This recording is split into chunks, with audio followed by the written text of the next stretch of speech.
अब तो जोर से कहीं पटाखा भी फट जाए तो पाकिस्तान पहले सफाई देता है, कहता साहब मेरा हाथ नहीं है, क्योंकि पाकिस्तान को मालूम है कि अगर सफाई देने में देर हो गई तो लेने के देने पड़ जाएंगे। ये लोग इतने डरे हुए हैं, इनको रात में सपने में भी पाकिस्तान का परमाणु बम दिखाई देता है।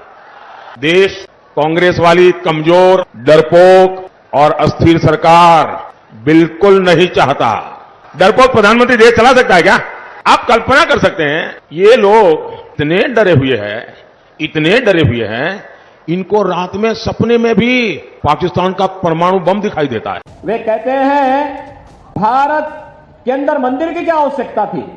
तो भगवान राम का मंदिर भारत में उत्तर प्रदेश के अयोध्या में नहीं बनेगा तो क्या काबुल और कंधार में बनेगा? क्या लाहौर और कराची में बनेगा? क्या अब तो जोर से कहीं पटाखा भी फट जाए तो पाकिस्तान पहले सफाई देता है, कहता साहब मेरा हाथ नहीं है, क्योंकि पाकिस्तान को मालूम है कि अगर सफाई देने में देर हो गई तो लेने के देने पड़ जाएंगे। अभी एक माफिया की मौत हुई थी, उस माफिया के मरने पर फतिया पड़ने के लिए समाजवादी पार्टी के लोग उसके घर में गए थे।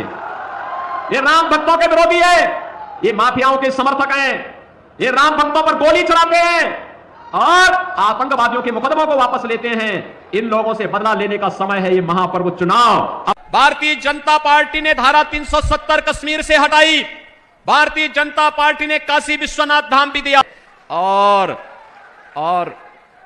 कृष्ण कन्हैया के मथुरा वृंदावन के लिए भी एक बड़ी कार्य योजना के साथ हम आगे बढ़ चुके हैं। कांग्रेस के लोग कहते थे राम हुए ही नहीं, और जब न्यायालय फैसला देने लग गया तब इन्होंने क्या कहा था? इन्होंने कहा था अगर फैसला कोर्ट ने कर दिया तो खून की नदियां बहेंगे। अरे हमने कहा ये नया यूपी है भाई, यहां खून की नदियां नहीं, मच्छर भी नहीं मरने वाला है। कहा आप चिंता मत करो। आप सोचो अगर परिवारवादी राजनीति पर भाजपा विश्वास करती तो क्या मोदी जी का नेतृत्व देश को मिल पाता क्या? और मोदी जी का नेतृत्व नहीं मिलता तो क्या भारत इतनी प्रगति कर पाता क्या? आज तो भारत सुरक्षित है, समृद्ध है, आस्था का भी सम्मान है। जब भी भारत पे संकट आएगा तो राहुल गांधी सबसे पहले इटली भागेगा, तब उसे भारत की याद नहीं आती है, तब उसे भारत की जनता याद नहीं आती है। अब तो कांग्रेस के लोगों को बुलडोजर से ही भय लगने लग गया है, भय लग रहा है, उनको माफिया और अपराधी शरीफ लगते हैं। अगर परिवारवादी राजनीति पर भाजपा विश्वास करती तो क्या मोदी जी का नेतृत्व देश को मिल पाता क्या?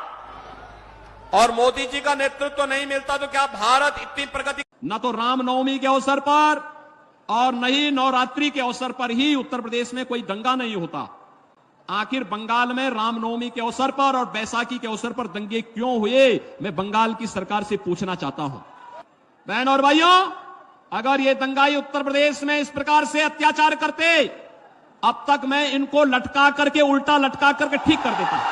ये बंगाल हमारा जो भारत को राष्ट्रगान और राष्ट्रगीत देता है, वह बंगाल आज हिंदू विहीन करने की साजिश का शिकार कैसे हो रहा है।